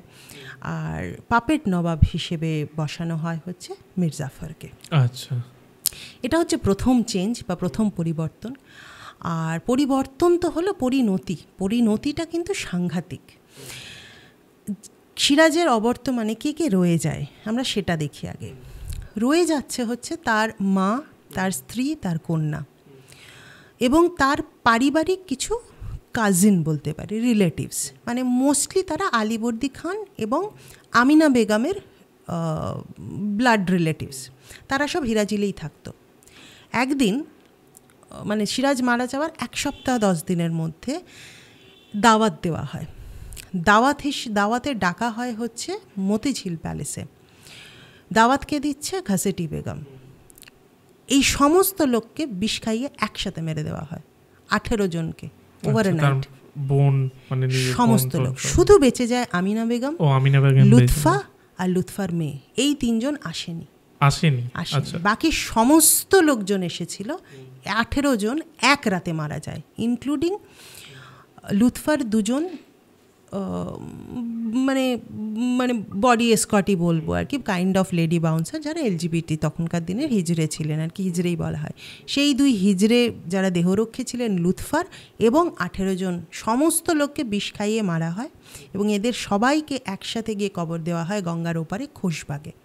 আলীবর্দী খান নিজে তার ফ্যামিলির জন্য একটি গোরস্থান তৈরি করে গেছিলেন, যেটা খোশবাগ উনিই নাম দিয়েছিলেন। সেখানে আলীবর্দী খানের পাশে সমস্ত 18 জনকে কবর দেওয়া হয়। পুরো পরিকল্পনা ঘাসেটি বেগম আর মিরন। মীর জাফরের কিন্তু উল্লেখ সেখানে আমি অন্তত কোথাও পাইনি। রাদার উল্টোই, মীর জাফর কোনো দিন চায়নি এইরকমভাবে করতে। উনি রাজত্ব পেতে চেয়েছিলেন, সিরাজকে শেষ করতে চাননি। সেকেন্ড হয় হচ্ছে আমিনা বেগমের কি হয়। আমিনা বেগম লুৎফা আর কুৎসিয়াকে ঢাকায়, তখন তো বাংলারই এতে ছিল, তো ঢাকায় জিঞ্জিরা প্যালেস বলে একটা প্যালেস, নামে প্যালেস কিন্তু সেটা কিন্তু মোস্টলি সেটা প্রিজন ছিল, কয়েদখানা, সেখানে বন্দি করা হয় তাদেরকে। ঘাসেটি বেগমকেও এইবার বুঝতে পারে যে ব্রিটিশরা আসলে নিজের পাওয়ারে আসার জন্য সমস্ত লোককে কিন্তু ইউটিলাইজ করেছে। সবাইকে যে যাকে যা শেয়ার দেবো, ভাগ দেবো, এই দেবো সেই দেবো, সমস্ত যে প্রতিজ্ঞা করা হয়েছিল সব ফলস। ব্রিটিশ যে মুহূর্তে শাসনে চলে এলো, সবাই তো পাপেট। এখন তার নবাব নামে নবাব, তার তো কিছু নেই, যা ব্রিটিশ বলবে তাকে সেটা করতে হবে। এই এগ্রিমেন্ট যা যা হয়েছিল সমস্ত কিছু ভায়োলেট করে হচ্ছে রবার্ট ক্লাইভ। প্রথমেই টার্গেট করে ঘাসেটি বেগমকে। ঘাসেটি বেগম আর আমিনা বেগমকে জিঞ্জিরা প্যালেসে নিয়ে যায়। সেখানে জিঞ্জিরা প্যালেস হচ্ছে বুড়িগঙ্গা নদীর একদম পাশে, মানে গঙ্গারই একটা ট্রেল, তো তাকে ওখানে বুড়িগঙ্গা নামেই নদীটা, এখনও বুড়িগঙ্গা নদী নামেই খ্যাত। সেখানে একটা নৌকোতে বা বজরায় তুলে তাকে মাঝগঙ্গায় ভাসিয়ে দেয় দুজনকে। এই যে বজরার একদিকে ফুটো করে রাখা থাকে, জল ঢুকে মাঝগঙ্গায় তারা ডুবে যায়। আমিনা বেগম, ঘাসেটি বেগম শেষ। নেক্সট আসে হচ্ছে কুৎসিয়া, মানে সিরাজের মেয়ে। ওইটুকু মেয়েকে ভীষণ ব্রুটালি অত্যাচার করে গলা কেটে তাকে মেরে ফেলা হয়।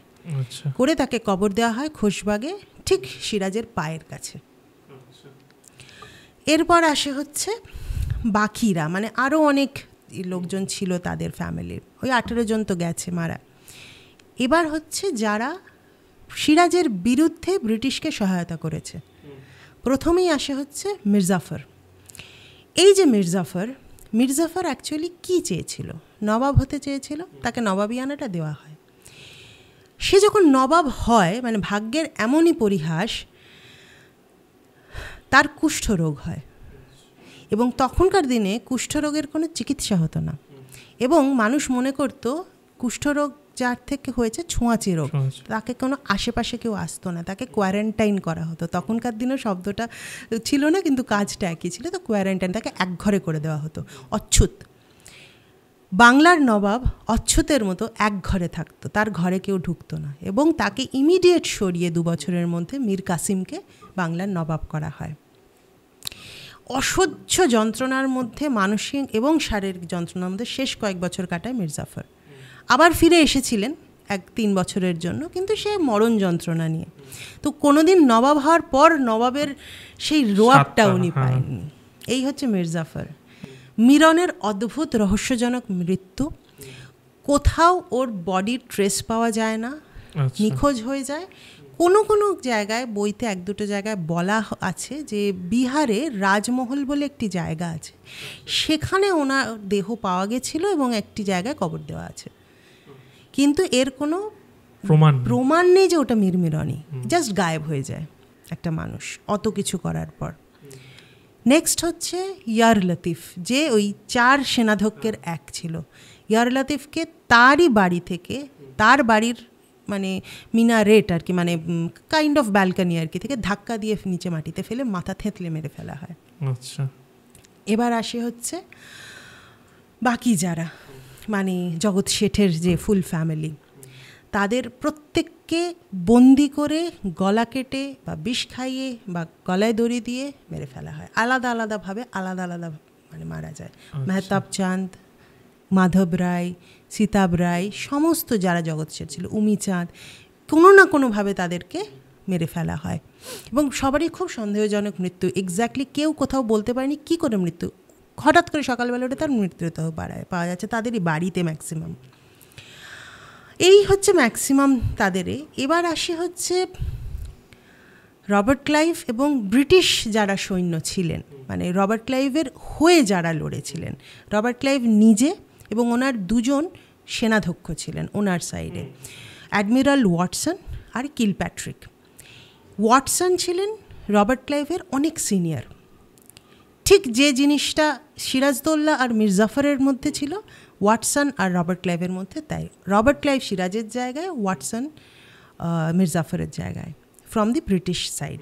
এবং ওয়াটসনকে যে করে হোক সরিয়ে রবার্ট ক্লাইভকে মানে পাওয়ারে আসতেই হবে, ওনাকে মেরে ফেলেন।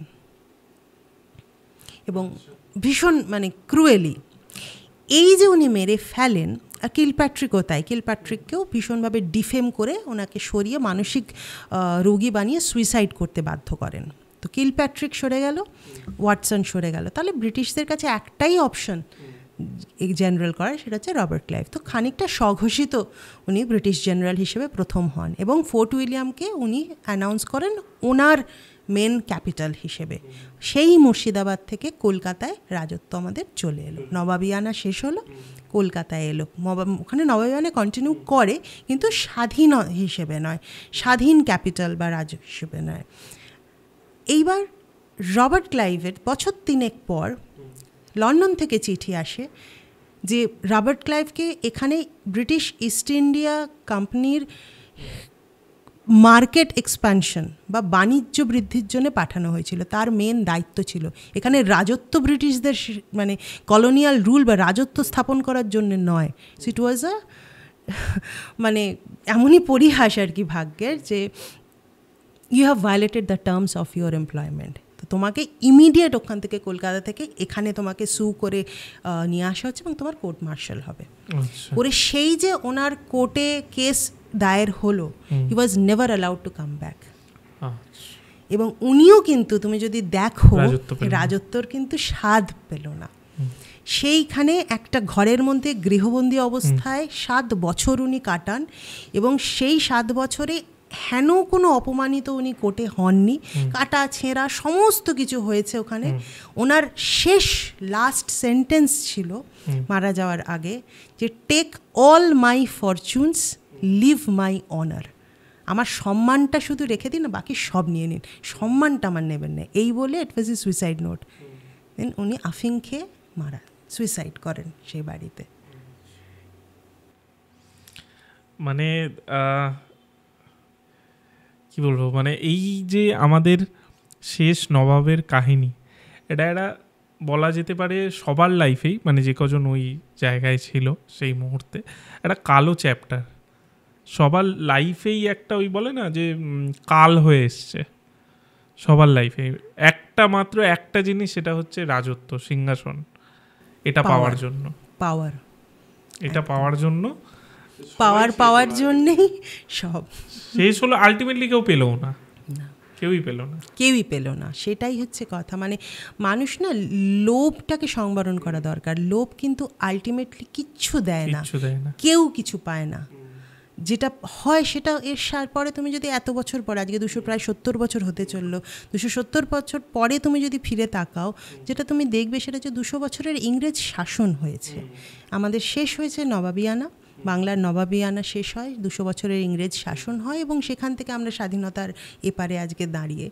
ভালো হয়েছে না খারাপ হয়েছে তার অ্যানালিসিস করা যেতেই পারে, কিন্তু অনেক কিছুই হতো না যদি না 23শে জুন 1757 সিরাজ হারতেন।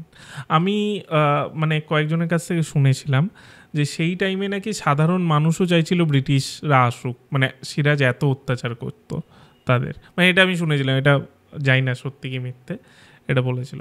কিন্তু আজও এই মির্জাফরের যে ফ্যামিলি বংশধর, তাদের আজও কিন্তু শুনতে হয় যে তারা ওই গাদ্দার, যদি আমি সেই টার্মে বলি। আনফর্চুনেটলি ইয়েস, প্রায় এখন নবম পুরুষ ওখানে, মানে কেল্লার মধ্যে, মুর্শিদাবাদে যে নিজামত কেল্লা, তার মধ্যে এখনও তারা বাস করেন।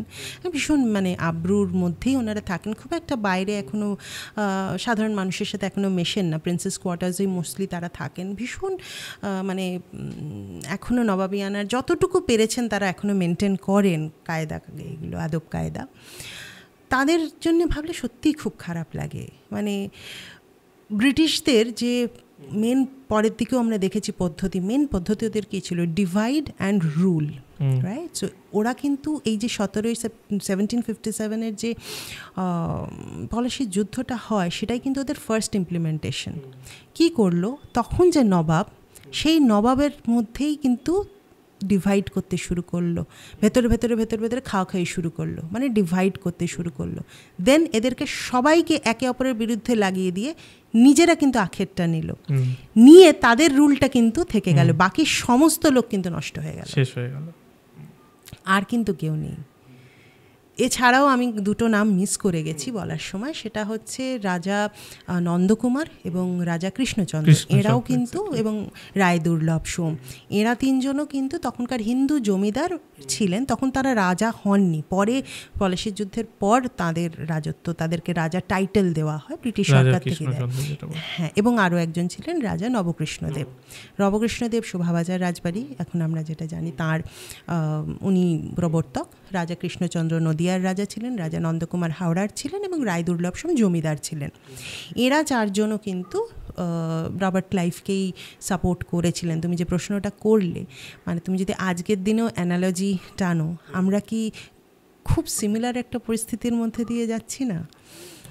এটা আমি প্রশ্নই করবো, এর উত্তর আমার কাছেও নেই, যেহেতু আমরা কারেন্ট টাইমসে আছি। দেখা যাক এর উত্তর ভবিষ্যতে পাই কিনা। তবে এটুকু বলতে পারি, যে কোনো সময়ে যখন কোনো পাওয়ার আসে, পাওয়ার চেঞ্জেরও সময় আসে, কাজে পাওয়ার বদলে যায়, এবং সেই প্রত্যেকটা চেঞ্জ অফ পাওয়ার যখন হয়, তখন একটা নিশ্চয়ই এক রকমের পরিস্থিতি তৈরি হয়, যেটা যুগে যুগে হয়ে এসেছে। এরকম নয় যে 1757 সালেই সেটা হয়েছে, তার আগেও হয়েছে, তারও আগে হয়েছে, বা আগামী দিনেও হয়। আমার মনে হয় ভালো হয়, খারাপও হয়। হ্যাঁ, সময়ই বলে দেয় যে কখন সেই দিনটা বা সময়টা আসবে। আজকে মানে এই যে মির্জাফরকে নিয়ে আমরা ছোটবেলা থেকে পড়েইছি, সে এই বিষয়গুলো করেছে। তো আজকে আমরা এই ইন্টারনেটের জগতে এটুকু জানতে পারছি যে সে করেছে, আমি মানছি যে মানে অস্বীকার করছি না যে সে এই ব্যাপারটা করেনি, করেছে, কিন্তু তার ইন্টেনশনটা হয়তো একদম এক্সট্রিম ছিল না, যেটা এক্সট্রিম হয়েছে। সেটাই মনে হয়েছে। মানে আমি প্রথমে দেখো, আমি যখন পড়াশোনা শুরু করি, যেমন হয় আর কি, বেঈমান তো একজনই মির্জাফর, এছাড়া তো আর কেউ বেঈমান ছিল না। কিন্তু পড়তে পড়তে যত গভীরে ঢুকছি, বা এখনও লোকাল মানুষের সাথে তো আমি ভীষণভাবে এখনও যুক্ত, বিকজ আমি এখনও মানে ওখানে যাই, এবং আমার মা বাড়ির সূত্রেই হোক বা এই হোক, আমার ভালো লাগা থেকেও ওখানে সে যুক্ত। মানুষ কিন্তু ওখানে সিরাজকে না বাড়ির ছেলের মতো ভালোবাসে। মানে সবার এখনও মনে হয়, ইস আমার বাড়ির ছেলেটার সাথে এরকম করল, এই যে ফিলিংটা না, সিরাজ কিন্তু এখনও ওখানে একটা কচি বাচ্চা, সবার বাড়ির ছেলে, সবার ভালোবাসা কিন্তু সিরাজের তরফে। কোথাও একটা বাড়ির বড় ছেলে বা বাড়ির একমাত্র ছেলে হলে প্যাম্পার্ড চাইল্ড বলি না, যে তার 7 খুন মাফ, সিরাজের ক্ষেত্রেও কোথাও একটা কিন্তু আলিবর্দী খানের অন্ধ ভালোবাসা, এবং সেই আলিবর্দী খানের টেম্পারামেন্ট বা আমি বলবো ভালোবাসাটাই কিন্তু, ইমোশনাল ব্লাইন্ডনেসটা ওখানকার লোকাল মানুষের মধ্যেও আছে, এবং সিরাজকে তারা ভীষণ ভালোবাসে। এবং সিরাজের পলাশির যুদ্ধে ব্যবহার হয়েছিল এরকম ঘোড়া আর কিছু হাতি, আস্তাবলে বা হাতিশালে, মানে তাদের জেনারেশনস আর কি, মানে পরের দিকের ব্লাড জেনারেশনস তখনও ছিল, আমার ছোটোবেলাতেও মানে দেখেছি। এবং সেই ঘোড়াটির নাম ছিল দুলদুল ঘোড়া। তো সেই দুলদুল ঘোড়া মানে যেন সবার বাড়ির কাছে সিরাজের এক টুকরো, এরকম তার ভালোবাসা ওখানে পেয়েছে। তবে ঠিকই তাই, মির্জাফরের আমি বলবো কোথাও একটা হয়তো ছেলের মানে পাপের ভাগ বাবার ঘাড়ে আসে। তো তার ছেলেকে নিয়ে কিন্তু কেউ বলে না, তাকে জাস্ট সরিয়ে ফেলে। অনেকেই মানে আবার এটা বিশ্বাস করে, আমি জানি না সত্যি মিথ্যে কতটা কি, যে মির্জাফরই মিরমিরনকে কিন্তু সরিয়েছিলেন, ওটা ব্রিটিশ নয়। উনি কোথাও একটা নিজের পাপের শাস্তি হিসেবে নিজের ছেলেকে, যেটা মিরন যেটা করেছে সিরাজের সাথে, সেটা কোনোদিন কিন্তু মির্জাফর চায়নি করতে। তো এটা কোথাও কোথাও আমি এইরকম উল্লেখ পেয়েছি, কিছু চিঠিতে উল্লেখ পেয়েছি, মানে প্রচুর মানে পুরোনো মিউজিয়ামে অনেক কিছু চিঠি আছে যেটা ইংলিশ তর্জমা, মানে তখনকার তো পার্সিয়ান লেখা মোস্টলি হতো, তো সেগুলোকে ইংলিশে পরের দিকে ব্রিটিশেরা হিস্টোরিয়ানরা লিখেছিলেন। সেই তর্জমাতে কোথাও একটা দুটো জায়গায় কিন্তু এটার একটা সন্দেহ আছে যে মিরনকে কে সরালো। কেউ বলে বজ্রাঘাতে মারা গেছে, কেউ বলে ওখানে ডাকাতের হানায় মারা গেছে, কিন্তু কোনো ডেফিনিট কোথাও কিছু বলা নেই। ইভেন জাফরাগঞ্জ মুকবারা বলে একটা কবরখানা আছে, যেটা হচ্ছে মির্জাফরের ফুল ফ্যামিলির সবার কবর সেখানে আছে, একমাত্র মিরন ছাড়া। বাকি সবার, মানে ওদের দুটো পায়রা ছিল, হীরা আর পান্না, তাই সেই পায়রারও কবর ওখানে আছে, মানে ভীষণ প্রিয় পায়রা ছিল। কিন্তু মিরনের কিন্তু ওখানে কোনো মুকবারাতে কোনো স্থান হয়নি। এটা কাইন্ড অফ ওই কনস্পিরেসি থিওরি এই টাইপের হয়ে যাচ্ছে বিষয়টা। কাজে এটা থিওরি যেহেতু, এটা তো বলতে পারবো না আমি, তুমি কল্পনা করে নিতে পারি দিলাম যে এরকমও অনেকে ভাবে, বা হয়তো রিসার্চের সময় তো পেয়েছই বলছো যে এরকম কিছু উল্লেখ, চিঠিতে উল্লেখ আছে, এটাও হতে পারে ওটাও হতে পারে, but there is no definite answer which I have got. হ্যাঁ, এটাই। আমরা মোটামুটি পলাশির যুদ্ধ আর সিরাজউদ্দৌলা নিয়ে পুরোটাই কভার করলাম আজকে। মানে অনেক দিন পর তোমার সাথে দেখা হয়ে বা কথা হয়ে খুবই ভালো লাগলো, আর খুব সুন্দরভাবে তুমি বোঝালে বিষয়টা। মানে ইতিহাস আমার খুব বোরিং লাগতো অনেস্টলি, বাট প্রথমবার ইতিহাসের পডকাস্ট করে বেশ ইন্টারেস্ট লাগলো। এত সুন্দরভাবে তুমি, মানে আমি যেহেতু কোনো কাহিনী শুনলে সেটাকে ভিজুয়ালি মাথার মধ্যে চলতে থাকে, তো আমার মাথায় চলছিল যে আচ্ছা এরকম এই ব্যাপার পুরোটাই। খুবই ভালো লাগলো, সত্যি খুবই ভালো লাগলো। আশা করছি আবার অন্যদিন অন্য বিষয় নিয়ে আমাদের আলোচনা হবে। Thank you. আবার এসো, আমি বলবো। ধন্যবাদ।